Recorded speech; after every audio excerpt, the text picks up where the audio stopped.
Bugün sizə igid sərkərdələrimizin qılıncları ilə cızdığı, ulularımızın məzarları ilə müqəddəsləşdirdiyi vətən sərhədlərindən, bu sərhədlərin qorunmasından danışacağıq.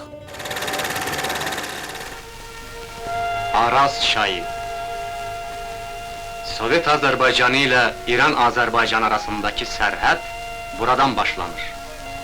Bu qədim körpülər uzaq zamanların yadigarıdır.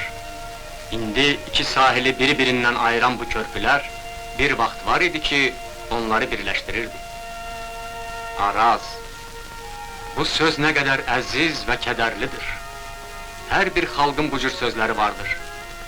Tarixin vərəqələrinə yazılmış belə sözlər ötən günlərdən xəbər verirlər. Araz, Azərbaycanı ikiyə ayıran çay, xalqın böyük bir qismini yadlar əlində qoydun.